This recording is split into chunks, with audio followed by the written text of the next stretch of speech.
What's up guys, it's Chachipower here, back from the dead to do a review for CollectionDX. Feels good to be back doing some reviews, so yeah, let's not mess around. Let's just get right to it. Here is the box.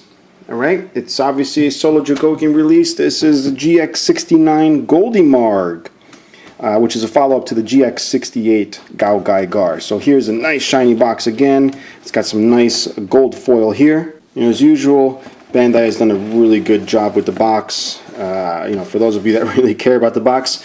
Back here you see all his modes. You see Goldymarg, Goldie Tank, you see the Goldie on hammer, and you see Goldymarg here holding the hammer. So again, just want to get started with this, so let's check out the contents. Alright, the first thing we're going to start off with is Goldie Tank here. The only thing you have to do is attach the hammer on top of the tank, when you get it out of the box. And this is what it looks like. Me not being the biggest fan of Goldymarg, I tend to be a little pickier on design, but I have to kind of rewind and really understand what this is about. This is, it's meant to be blocky. It's meant to look the way it looks, which is why, at least me initially, thought negatively about it. And I know there's a lot of people out there who think negatively about this because they don't get themselves in the right mindset as to what was the thing they were trying to accomplish, Bandai themselves. So I think now that I have myself in that mindset, I kind of understand, because I'm a big solo Chogokin fan, and I feel this is a departure from what I'm used to. It feels very toy-like. Even the plastics feel very toy-like, but I think that's what they were trying to accomplish, is just capture that blocky toy look. Which to me, does it belong in the solo Chogokin category? Maybe not, but Goldymarg is in the solo Chogokin category. So in essence, I kind of feel like this should have been just a regular Chogokin release, but at the same time, it has to go with the solo Chogokin, the GX-68. So that's why it's here. But I think maybe being released as an accessory might have been a little bit better. I don't know, but anyway, that's just my thoughts on that. But here he is, again, very nice plastics. We all know Bandai, gives us very nice plastics and very nice quality in paints and finishes, which gives this just a tad more than you would get if this was just made by any company making a toy. It does have toyish qualities, like this opening here, the way you see things on the bottom. It really, honestly, just doesn't feel like a solo Chogokin to me. Not talking about weight, because weight is there. Believe me, this thing has a good amount of weight, even though most of it is plastic. You obviously have this big, gigantic hammer attachment back here. You have the die cast that's in the robot right here, the legs. It's also got a little bit of die cast, and these toes always keep popping out. It's got some die cast here on this hinge, but aside from that, it's just pretty much a lot of plastic. You get these toyish kind of wheels. Again, I'm sure it's something they were going for, although it's not my thing. If you set aside the weight of this and the very nice paint apps, it almost has a feel of a one of those high quality 90s Transformers that have like really thick plastics. And again, if this was really meant to look more realistic, I'm sure Bandai would have probably put rubber tires, put a little more detail, but again, I think they were trying to go for that toy look.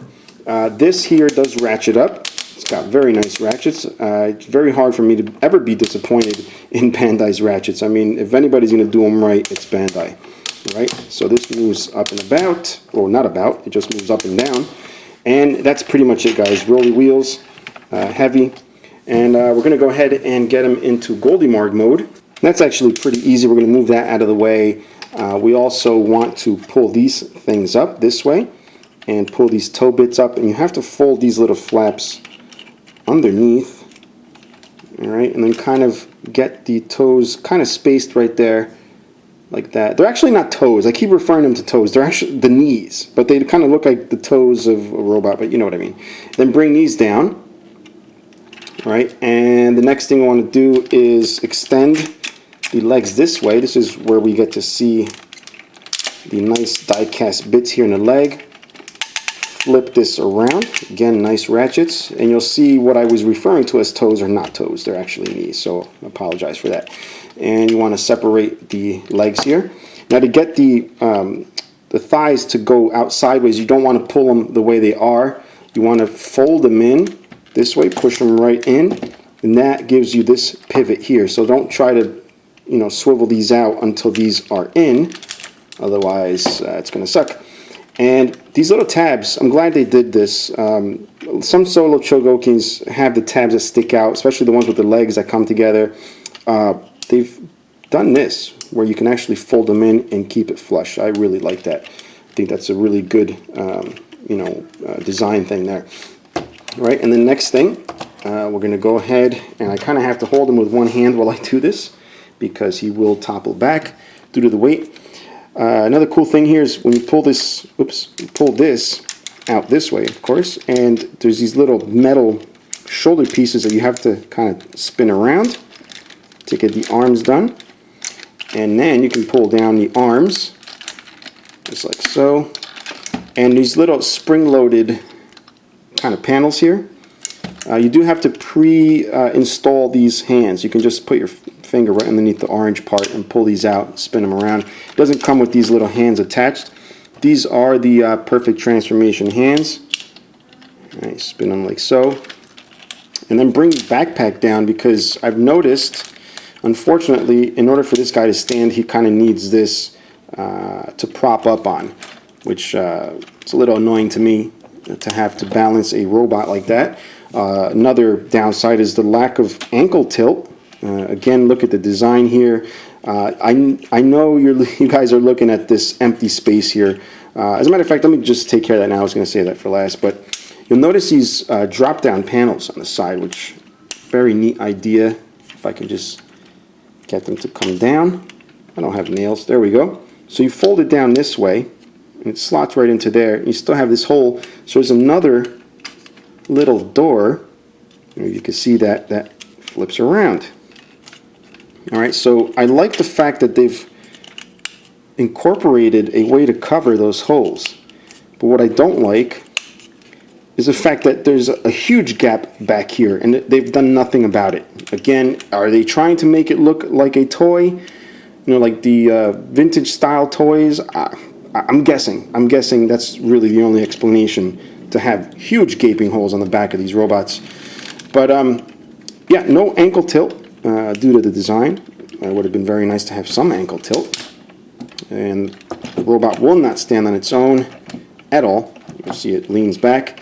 The last bit is popping up this thing here to get his head there. You notice it looks like he has a neck. I don't know how evident that is here on camera, but it's not actually part of the head. It's just a little bump. You can see there's a space there, and the head is actually attached in the back here through a ball joint. The head actually originally is pushed in. I don't think I had it pushed in, but yeah, you just pop the visor up. It's very easy for the visor to pop back down. I can't really get it to snap open. Maybe it's not supposed to snap open, but you know, moving the head around, you'll notice the visor or the top part of his helmet will come down, and there he is. I'm going to move down to the excuse me, the legs here.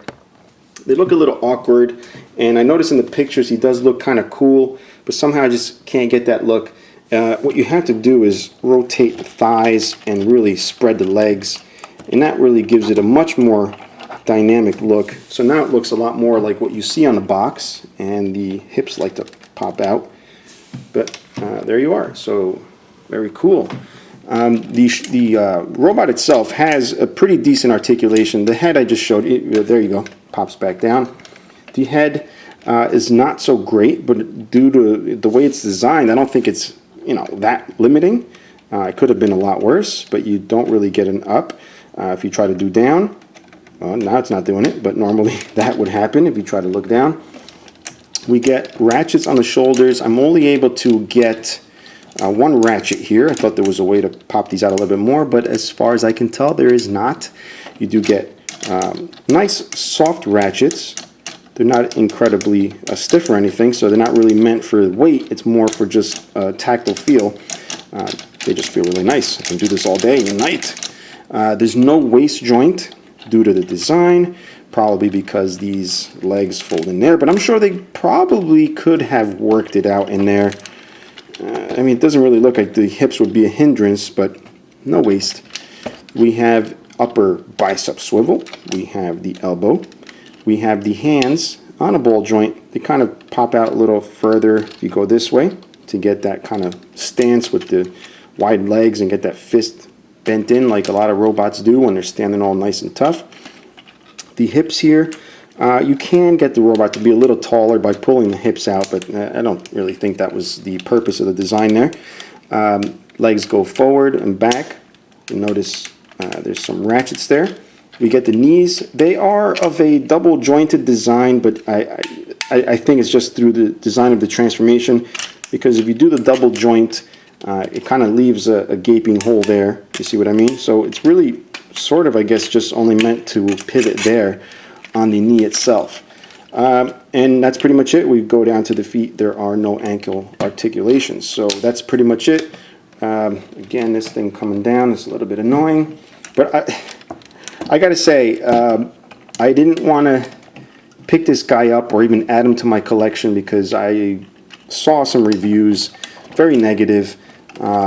And I myself even canceled the pre-order because I just wasn't really digging it, and you'll see what I mean later on in the review when we get Goldymarg here. But I think in robot mode, it's a fun little thing. Like I love picking it up and clicking the little ratchets. I kind of wish you can just remove this big ass hammer in the back, but this is what happens when you do. The head goes along with it, so you're pretty much out of luck if you want to just have the robot body, which probably isn't accurate, but you gotta put this gigantic hammer on his back in order for him to be complete. So yeah, and I love that face, love that visor, very old school G1 transformery look, which I do love very much. So we'll check out some alternative hands that he comes with. He's got these other hands. I'm just going to use these kitchen scissors. I hope my wife doesn't realize I'm using these for the purpose of opening baggies. But let's see if we can get this hand out here. So he's got these hands, and the fingers are quite flexible. They're not articulated, but they are flexible because they're soft PVC with a hard plastic orange bit there. Again, these go on exactly the same way the other ones do. Just attach it there, and look at that. Again, I love the sculpting of these hands. It looks really nice. Now he's got a third mode, which is really what brings this set down like a lot. A really big downside to a lot of people and a lot of reviewers, and you'll see why. So we're going to get Goldymarg. I'm going to try and dig him out of this mess I have here, and then we'll check out what I mean. Alright, so we have Goldymarg here. I was kind of hoping I'd never have to pull him out of the display case ever again because he is big and heavy, and I'm always afraid I'm going to break him or something. You know, it's an expensive, heavy figure. I don't want to mess it up, but here is how he scales with Goldymarg. Alright, so this is not a small figure. As a matter of fact, let's see what I can grab over here. I happen to have a 1/48 scale Valkyrie, which doesn't help much if you don't have a 1/48 scale Valkyrie. But guess what? I have a 1/60 scale Valkyrie. So you can tell I am organizing my Valkyrie shelf because I happen to have these handy. But you'll see it's almost identical in size as far as where the heads meet. And in case you're wondering, this is one of the ones with those flimsy shoulders. But we do have a nice gentleman here on CollectionDX who has replacement shoulders, all right, in case you guys ever need it for that. But anyway, we'll move on to the rest here. Now, this is awesome. This is probably, I mean, the way it looks, I think this is how I would love to display it. But I think if you're a big fan, you want to display it the way this was meant to be displayed, and that's where this thing sucks. All right, maybe sucks is a strong word because it really depends on what type of collector you are. If you just want to have something on display and you don't care about stands, maybe this thing is awesome for you. But It takes up a lot of space, and you'll see exactly what I mean in just a moment. I'm not even sure I can fit it in the display area. But we're going to get him into the Goldymarg hammer mode, which is going to attach to this very big robot here. So to do that, you want to remove this back piece. And I don't know if there's really a good way. Oh, there you go. I guess just wedge it to one side. So I was going to say, I don't know if there's really any good way of removing that. All right. The head here, obviously squish the top, which has already been done just from touching it. Bring this down, push the head back. This is going to come out of this hole here and unfold. And using this little tab here, bring this down, align this at the bottom, and you have yourself a gigantic hammer, which is not complete until we press this top bit here. All right, so it decompresses the sides here, and it's pretty much a toy hammer. Beep, beep, beep, you know, the one with the little honk. Yeah, so it's actually very, very decent size. Now, this is supposed to be held on by him in his, I guess, forearm, whatever you want to call it, mode, and we're going to get him into that mode. So it's going to be very easy. If you're using the big hands, you just take them off. If you're using the, what do you call it, these hands, the perfect transformation hands, I'll show you what you need to do with those. Just going to assume you're using these for perfect transformation. If not, just remove the hands. But if you want perfect transformation, you will spin these around. Again, pull open that little panel, and you sort of got to align it until it pops back in. It's not too terribly difficult. It's just getting your hand in there to open up the panel. That sucks a little bit. It doesn't hurt or anything. It's just I have big fat fingers. There you go. Oh, bring it up just a tad. All right, so there it is. You want to compress the arms. Make sure they're all the way. Bring these shoulder pieces around. You're pretty much going back to the mode it was before, but not really. Just up to that part. And I believe you have to bring the legs out. Just make sure everything's straightened. Those pivots are straight. That. Pop open these tabs. You can just stick your fingernail. If I can fit my fingernail in there, so can anybody else on this planet. And you're going to want to pop these in. They're kind of hard to align at times. Sometimes they close back in. But if you align them correctly, it snaps in rather easily. Then you have to fold this around. Oh, actually, we have to do this. We have to open this, which forms the hand. All right. So you got this little hand out here. All right. So you guys see where this is going. And there's also a piece you got to attach here. And the piece you'll find in the little tray with all the stand pieces. But it's this little clear piece that pops right in there. All right. And then bring this around. You're going to find that these things here will clip in there, and then these two outer ones will clip somewhere up the top here. So it's just a matter of folding everything over properly, which is a little strange because this is actually the first time I'm using that little clear clip right on this video, but there you go. All right, that wasn't so bad. There is a warning in the book about rubbing off. Not that kind of rubbing off, but let's see if I can find it here. It's pretty much a warning right here, may or rub off. So they're probably telling you the contact here eventually will wear off the metal. But with Bandai stuff, I haven't really seen chipping of metal painted parts against plastic, and it doesn't seem like there's a lot of stress. They're not even touching here, so I'm not too worried about that. But just the thing you should be wary of, if it's in the instructions, most likely during what do you call it? Research and development, they've found that it chips. But anyway, flip this around this way, and this is ratcheted. Didn't realize that. All right, so that's cool. There's another piece we have to attach, which is this orange piece, and that's going to attach. You'll see these little tabs here. That's going to attach right there, and this is going to slide right in there. Just want to pop it in. It's nice and firm. And this area here is going to connect to his arm. There's a thing you can do. Let me see. I don't know how successful I'm going to be at doing it, since I haven't really messed with this guy in a while. You have to pop. Is there a button? I'm not even sure how this pops off. I'm going to force it off. This here hangs out in the back, and there's like a panel. See if I can, probably would have been better to plan this out in advance, but there is something you can bring down back here where this is going to slide on, so it's just going to hang out at there. It's a little hard to get out, but there it is. Woo, I did it. All right, very happy. I'm not sure if the fist is supposed to stay on. I'm just going to take it off so it doesn't mess around too much with what I'm doing here. And then this is going to slide right on there. And then the arm, you have to bring forward this way, straighten out. And this is where this part is going to attach. Now, seeing as how heavy this is, it's not just going to hold it, which is why they have a ginormous stand, which is made up of these parts here, to be able to put that attachment on. So I'm going to go ahead and put this together. It requires the use of this here. Also, if I can get it out, this other piece here.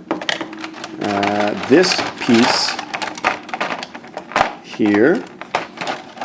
All right, so let me get that together. And the idea behind this is to prop this up here, and I think it goes on the rearmost wheel there, and this sort of wedges in there like that.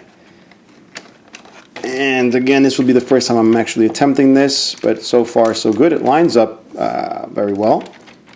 Whoa. Just try and get this forearm in there. All right, so check that out. This is where, you know, and I can understand, because you kind of have to fiddle about with everything just to get everything just to align just right to the base stand there. But it's, I don't know. This is not something I want to display, but you know, they did the best making it clear, but by putting those little braces on, it just looks like a frozen spider web. I don't even know what the hell I'm talking about. But here is what he looks like. This is the idea behind it.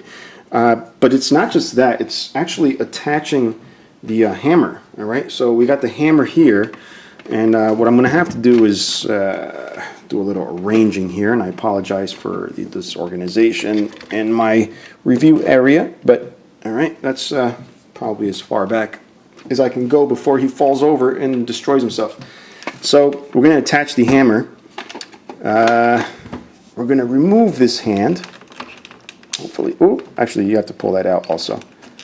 And there we go. One of the things I noticed while messing around with this is these panels get pushed in. They don't necessarily clip too well onto the bottom of the feet, which are now the front of the forearm. So it's a little bit of a pain in the butt. I'm not going to mess with those because they will keep going in while I do this. But you get the hand, which has individual articulated fingers, and what I mean by articulation is just at the knuckle, nothing else. These don't unfold or anything. But you notice there's a little piece in here which is quite the opposite of basically how like a Transformers Masterpiece would work. They have the slot in here and then the tab on the actual weapon, but this is opposite. We got the tab on the hand and the slot on the weapon. So you can put it any which way, whichever way. I kind of like it this way, you know, so this is, you know, on the outside, and you're going to kind of work it in there. You kind of have to twist and turn just to get it to pop in, and you kind of have to be very exact. All right, just like that. Put the fingers around, you'll see, well, of course it's going to hold this way, but you'll see it's pretty firm that way. And then we'll pop the hands back in, which have a hex kind of thing here. It's not really a ball joint, which I did not know till I just pulled it out now. Yeah, so, oh, you also have to pull the hammer out. So now it's even bigger than I originally showed you guys. Okay, you have to pull that out for it to be able to clear. This is going to go to a hole in the bottom of the stand there, right here. And then we'll go back up here and pop this in, just like that. All right, so I really don't know if I can really tell you how huge this thing is. Just believe me, this thing is freaking tall. And that's it. So, you know, I'm looking at it right now. It's not that bad. I mean, it probably would fit in a detolf. I'm kind of looking at my detolf right now. Maybe the hammer would scrape at the top, but I think it might fit if you want to use up a whole shelf just for this guy. But this is what people are complaining about. Just the fact that it's not really the fact that it's huge, more so the fact that you have to use this stand, which honestly, looking at it, guys, not that big of a deal to me. Now, I will say that Goldymarg by himself, maybe not so much in robot mode, but like the vehicle mode, kind of looks a little bit out of place with what we're used to when it comes to solo Chogokin. But I think now as a whole combined set, it works. It works. I mean, this is what's supposed to go with Goldymarg, so it kind of works. But again, I think it should have probably been an accessory, or considered like an accessory. But I guess they have to give it a new number since this does turn into a robot and whatnot. But yeah, again, just insanely huge, this hammer. Look at that. There is another thing that we can do with this, and that is attach this big ass hand, which is also articulated. You also get the little thumb that articulates. Doesn't really do much aside from open up this way. And the fingers, again, which only have one ratchet, so you can't put them where you want. You can kind of force it to do that, just right there, but whatever. They are individual. I don't know why you would need individual curled fingers. Maybe to do this pose, like, but anyway, same thing. This is going to be weird, popping this off. Not too bad. All right. And pop this hand out. I should have probably checked to see if there's a button or something for that. I don't think so. And we're going to attach this gigantic hand, which is more accurate. And, all right, we'll pop this in here and close the hands. All right, so if you want the more accurate look, you can use those hands also. Now, if you want to do the hammer hell in heaven, you have to use another different piece of the stand, which is this one here, and I'll show you how that works. We're going to remove the hammer once again, set it off to the side here, and we are going to flip the forearm around. It's going to be a little tough to do because I have to hold his arm. Again, if I let this go, I will just be losing a lot of money. And let's swap this around. And we put this at the top, and I'll have to check where it goes, but pretty much you rotate, or not rotate it, I guess we got to pull it out of here. Sorry about that. I had to do that off camera because I don't want to break anything. And this looks like it goes around here, and then actually let's flip this around so we have more clearance on the feet. And again, you're going to pop this in just like that. All right, so this is the next pose we want right here. Sort of, we have to pop this out. All right, and then he has a nail that he pulls out of here. For those of you that have not seen it in the show, all right, there's a bit here.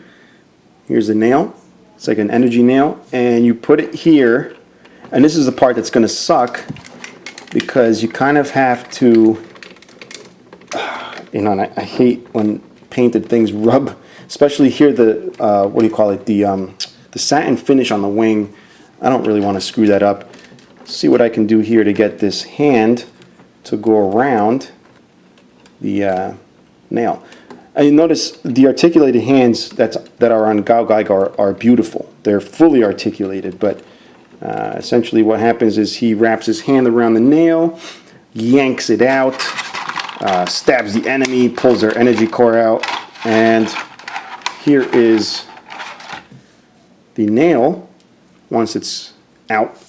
Once he pulls this out, let's get you to see what that looks like. These arms are so weird. And just grip the hands here, or grip the nail.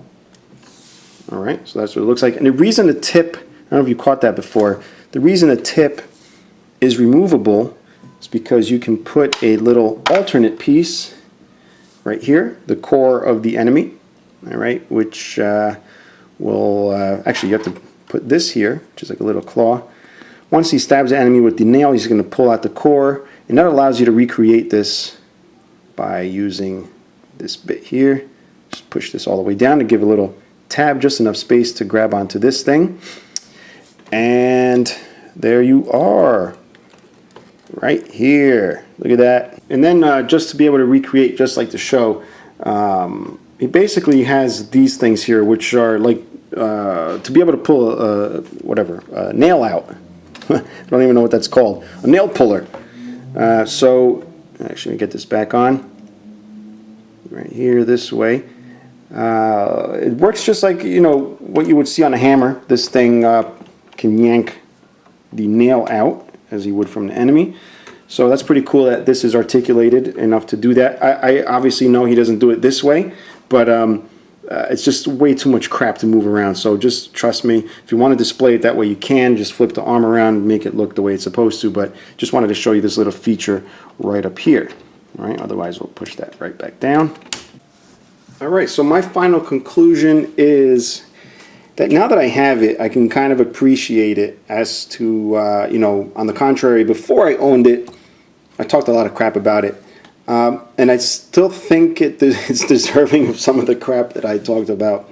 But in its own right, it's still a good figure, especially if you're a fan of Goldymarg and you want to complete the whole look. And then you have the other thing where you have to decide what type of collector you are. If you're someone that wants to play around with this thing, forget about it. Don't even think about it. This is not something to continually play with. I mean, this guy, yes, but as far as the whole set together, yeah, you don't want to be messing around with that. Things are going to be falling over. You're going to be dropping very expensive toys. But by himself, very cool, very bulky. Transformation is actually very simple yet fun. And he kind of falls into that weird area where they kind of put the Soul of Chogokin quality to it. It just, something about it just does not feel very Soul of Chogokin. And I think it has to do with the fact that these things are open back here. I mean, this is not something that would ever be, what do you call it, acceptable in any Soul of Chogokin. And the ones that do have panels that stay open, they give you pieces to cover just to make it anime accurate. So that leads me to believe that either, number one, they didn't bother with this guy, or number two, that it was never meant to be like that. I think it was just, they're trying to just really get a toyish look and feel out of this guy while still trying to keep it in the Soul of Chogokin line, you know, with the details. And what I mean by details, again, the paint apps, I didn't really show you guys this, but these two little things here, they're actually lenses. They're not painted silver. They're little lenses, and so are the little blue things here and the little orange. So it's got the Soul of Chogokin kind of detailing, but it's got a very, forgot these things, very toyish feel, which I guess can be good or bad. But again, combined form, stay away if you don't like things falling apart or getting scratched up, or if you want to play with it like a toy. It's just not a toy. Maybe you can get away with playing with this guy, but Goldymarg you can't, and Goldymarg combined with this guy, definitely not a toy to play around with. Having said that, guys, I think, yeah, we're done. This is it. Good to be doing reviews again, and you know, stay tuned for more. Want to check out CollectionDX? All the written stuff is awesome on the site in case you are somewhere you can't watch videos.